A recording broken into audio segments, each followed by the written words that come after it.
सलाम, नमस्ते, सत श्री अकाल। देखो आज हमारी टीम आई है जी डिफेंस कॉलोनी में, भोंपरा डिफेंस कॉलोनी में, जहाँ एक हत्या होती है। हत्या किस कारण करता है उसका आदमी, तीसरी शादी थी शायद उसकी, तो तीसरी शादी थी।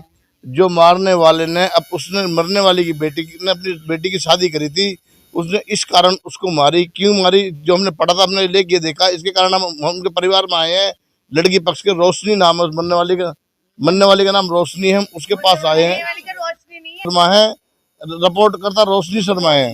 अब हम रोनी शर्मा के पास आए हैं, रोशनी शर्मा के पास हम आए हुए हैं। अब हम रोशनी शर्मा से पूछते हैं आखिर ये कारण क्या हुआ, कैसे ये हत्या हुई। मम्मी पापा की शुरू से आपस में मतलब बहुत लड़ाई हो रही थी, तो बाद में हम पहले भी पापा गए यहाँ से 17 फरवरी को लात मार के गए थे मम्मी के कमर में। मेरी मम्मी बेहोश हो गई थी। उसके बाद भी फिर पुलिस आई थी, फिर भी बोला, फिर कुछ नहीं हुआ था। उसके बाद भी चली गई थी। अब मैं चाहती हूँ फिर दोबारा, अब की बार मेरी शादी हुई है 26 फरवरी को, रोहित दिवाकर के साथ में शादी हुई है 26 फरवरी को। मेरी पूरी परिवार खुश है। फिर इसने मेरी मम्मी को अनजाने से बुलाया कि हम होली खेलेंगे, फोन करा था 3-4 बार। फिर बाद में बुला के किसी बहाने से उनकी हत्या कर दी गई है। मेरी मम्मी पहली महिला है जो पहले भी रिक्शा चलाती है, अखबार में भी न्यूज आई है, फोटो आई है। अब मैं चाहती हूँ इंसाफ मिले। हम 2 बहन है, हमारा क्या होगा, हम किराए का मकान है, हमें इंसाफ चाहिए। कल भी आए तो धमकी, कल भी आई है, हमें धमकी मिली है। इसका दामाद और एक जना और धमकी दे के गए हमें कि तुम्हें भी मारेंगे, हमारी जान का भी खतरा है। हम बस ये चाहते हैं हमें भी सपोर्ट मिले। बेटा आपका नाम क्या है? रिंकी शर्मा। मैं चाहती हूँ मुझे भी इंसाफ मिले, मेरी माँ को मिले। देखिए 2 बच्ची हैं, जवान बच्ची हैं, इनका कोई सहारा नहीं है। अब इनको ये बताओ, किराए के मकान में रहती है, इनकी हेल्प कौन करेगा? अगर ऐसा कौन सा हाथ इनकी हेल्प करने के लिए? महिला मोर्चे की मंडल पिंकी अग्रवाल जी खड़ी हुई हैं, अभी हम उनका इंटरव्यू लेंगे, हम उनसे पूछेंगे। हाँ जी सर, हम चाहते जैसे इस लेडीज के साथ हुआ है और किसी के साथ ऐसा ना हो, और जो आदमी इस लड़की के पापा ने मारा उसे कड़ी से कड़ी सजा दी जाए। अगर नहीं देंगे तो हम धरने पे बैठेंगे महिला मोर्चा की तरफ से।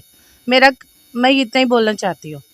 देखो, महिला मोर्चे की तरफ से इन्होंने ये बोला है अगर इंसाफ नहीं मिलेगा तो हम धरना प्रदर्शन करेंगे, और धरना प्रदर्शन भी ऐसा करेंगे जब तक उनको न्याय नहीं मिलेगा, उनको सजा नहीं मिलेगी मारने वाले को, जब तक ये धरना प्रदर्शन खत्म नहीं होगा। मैं अपने चैनल के माध्यम से ये कहूँगा इनकी ज़्यादा से ज़्यादा हेल्प हो, और अपने माननीय योगी जी से कहूँगा ऐसे इंसान को तो जीने का कोई अधिकार ही नहीं है। जिसने इन 2 बच्चों को लावारिस कर दिया, उनको ये नहीं सोचा आखिरकार उसने अपनी बेटी की शादी की थी। बेटी की शादी करे कोई पाप थोड़ी करा था उनने। उसके ऐसे कारण क्या हुआ, बेटी की शादी करने पे वो नाराज हुआ? ऐसा क्या कारण था बेटा, क्या कारण हुआ बेटा?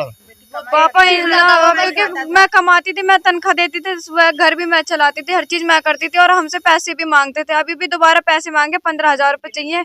उन्होंने रिक्शा निकलवाया था, उनका रिक्शा पकड़ा गया, लाइसेंस नहीं था, चौकी पे पड़ा हुआ रिक्शा। सामने वाला से उधार मांग के। देखो, बेटी की कमाई पे आधारित था वो शख्स जो मारने वाले, माँ बेटों की कमाई पे आधारित था। इनका कोई सहारा नहीं था, लेकिन फिर भी आखिरकार ने ऐसी हत्या करी। इस बच्ची की शादी हुई, शादी से नाराज हो गए, उन्होंने इनकी माँ की हत्या कर दी। होली के बहाने से बुलाया कि होली खेलेंगे, होली खेलने के बहाने से उसकी कैसे हत्या करी? पीछे ले गए थे और मारा, पत्थर पड़े थे उनके शरीर पे, नखून सब निकाल दिए थे बीच में से, सिर के भी वार पत्थर से अटैक करा गया है। और गलाए पूरे चुन्नी, उन्होंने फांसी लगाई है और पीछे उनके पत्थर किसी से लगाई उन्होंने? उनकी चुन्नी से ही लगाई गई है। ब्लू कलर की जो सूट पहना था उन्होंने नया, उसे चुन्नी से फांसी लगाई गई है, और उनके सिर के पीछे भी मारा गया है पत्थर किसी चीज से, हमें पुलिस वाले ने बताया। और रोज मारते थे, और उनके कमर पे इतना मोटा कोई कुछ चीज लगी हुई थी, वो फूल के इतनी हो गई थी। मैं मानो पूरे शरीर में उनके निशान थे जब हम गए थे देखने। हम लोग इतनी बेरहमी से एक औरत की हत्या करता है। अभी हम कृष्ण कुमार है, मैं इनका जेठ हूँ। उसको बुलाया बहाने से, इनकी माँ को पहले 11:30 बजे समथिंग बुलाया। हम पे कॉल वगैरह भी आई थी, लेकिन हम सारे जने ढूंढने में लग रहे थे। 11 बजे से ही सुबह के टाइम बॉडी मिली है। उसे पहले हाथों से उनका पहले गला भींचा है, फिर उसके बाद हत्या कर दिया। उसके बाद हत्या करने के बाद दारू पी का आराम से डांस वगैरह कर रहा था, नाच रहा था, होली बना रहा था, एंजॉय कर रहा था फुल। सुबह के टाइम पुलिस प्रशासन आया, फिर उसे वहाँ से उठाया उसके घर से। जब हम पुलिस प्रशासन के साथ गए थे तो आराम से डांस कर रहा था, नाच रहा था बेधड़क, जैसे कि उसने कुछ किया ही नहीं है बस। तो उसमें ये अकेले को मानते हो या कोई और भी सपोर्ट में था?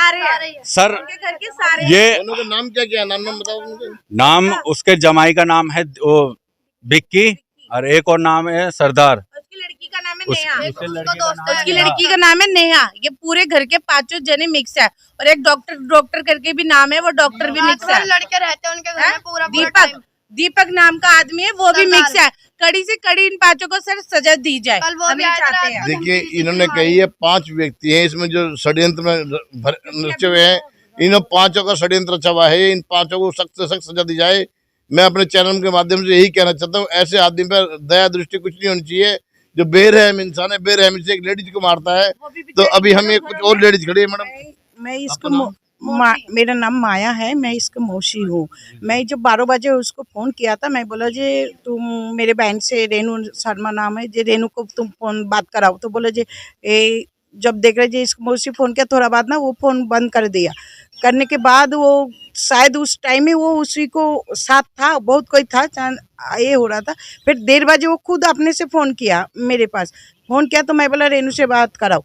तो बोला रेनू नहीं है। मैं बोला देख जो भी है तू किया, किंतु इतना रात में वो कभी तक ये नहीं रहता है, तू उससे फ़ोन करा, मेरे बात करा, यदि नहीं कराएगी तो फिर मैं थाने में।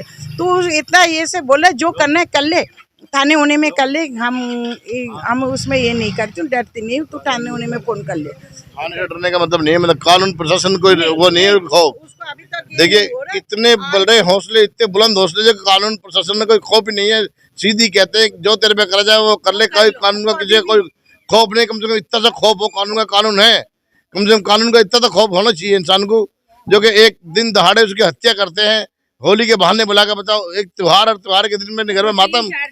बताइए अभी हम एक सेकंड के लिए मेरे घर में यदि जाते हैं ना, मैं एकमात्र यहाँ पे इसका ही रिलेशन है जो सगी मौसी हूँ। मेरे पास यदि कभी भी 1 मिनट के लिए भी जाती है तो बहुत गंदे गंदे गाली देता था, मतलब जो मुंह पे नहीं आना जाता है वो शब्द। तो जे फिर तू क्यों गया हुआ, क्योंकि यदि मैं उसको कुछ ये कर दूं, वो पैसा भी मेरे से मांगा था, जे बैटर रिक्शा का गाड़ी उड़ी कागज उगज, मैं बोला मैं नहीं दूंगी तेरे, क्योंकि तुम्हारा ये नहीं है। मैं उसको तू तमारी करके बोले मैं तेरे को नहीं दे सकती वो कागज उगज। तो तेरा ये सब, फिर भी मेरा बहन उसको इतना प्यार करते थे, उसको बातों से इतना, मतलब उसको डरा धमका के रखते थे, हमेशा मुंह में मार मार के काला काला धब्बा कर देता था। मैं कितना बार बोला चल थाने में डायरी कर दी थी, लेकिन ये लोगों क्या करते, तू तेरे पहले भी बहन टॉर्चर करते थे उनको, बहुत तो बार आपने कभी शिकायत नहीं करी? मैं बार बार करने जाती थी, लेकिन जैसे वो आप महिला संगठन से, तो आपने कभी इस चीज पे ध्यान नहीं दिया? नहीं, उन्होंने बोला ही नहीं हमें तो बाद में पता चला कि हमें मार पिटाई करते हैं। फिर कहते कोई बात नहीं, हमारा पति है, भाभी जी जाने दो। बताओ हम क्या इतना करते हैं? अंधा प्यार किया वो जे औरत की ही कमाई पे पलता था, औरत की। और औरत की ही कमाई पे वो आदमी पलता था। वो आदमी क्या काम करता है कुछ समय का? कुछ भी रिक्शा करो, थोड़े दिन के लिए अपनी माँ, अपनी इन बीबी को कहते थे रिक्शा चला दो, ये बेचारी ने रिक्शा भी खरीद के दिए, कुछ भी करता था, लेकिन 2 दिन के लिए। फिर इनकी कमाई पे पलता था माँ बेटी की। वो ऐसा आदमी नहीं है जो इन बच्चों को, इस लड़की को खिला दे।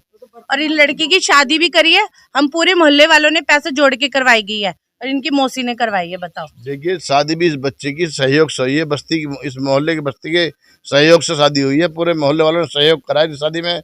अब आप ये देखो ऐसा इनका क्या होगा इन दोनों बच्चों का। कहता था ये बात नहीं है कि हम रिश्तेदार है भाई, ये सगी बेटी है बोल के जे हम झूठ बोल रहा है कि ये सारा, मतलब उसका कितना भैया, क्या नाम इज्जत आपका? है, सारा मोहल्ला सर जानता मेरा नाम है कुणाल दिवाकर, मैं इनके बच्चों का फूफा लगता हूँ। सर मेरी पुलिस वालों से और योगी जी से एक ही प्रार्थना है कि इन बच्चों पे ध्यान दिया जाए। बहनों ही लगते हैं उनके। और इनको रात धमकी भी दी गई है। यहाँ पे कम से कम 15-20 लड़के आए थे मेरे जाने के बाद। मैं यहाँ से 10 बजे चला गया था, उसके जाने के बाद यहाँ लड़के धमकी दे के गए हैं। तो मेरा पुलिस प्रशासन से हाथ जोड़ के एक अनुरोध है, उनको कैडी से कैडी सजा दी जाए और लड़कियों की थोड़ी सेफ्टी की जाए। भैया आप क्या कहना चाहोगे इसमें? क्या नाम आपका? मेरा नाम नीतीश है, मैं इनका भैया ही लगता हूँ। मैं यही बोलता हूँ उसको कड़ी से कड़ी सजा दी जाए। जब यहाँ बस्ती में गुंडे आते हैं, रात के गुंडे आए 10-20 गुंडे बता रहे भैया आए, तो ऐसे गुंडों के लिए पूरी बस्ती वालों ने कुछ नहीं करा। मैं कंप्लेन करके आया हूँ, अभी कंप्लेन करके आया हूँ। अभी इंस्पेक्शन पे भी आए थे। अभी उनके जो धमकी देने आए थे उनका नाम भी लिखवा के आया हूँ। अभी उनको उठाने के लिए वो बोले हैं शाम तक के लिए। उनका फोटो है, मृत्यु का फोटो है, आप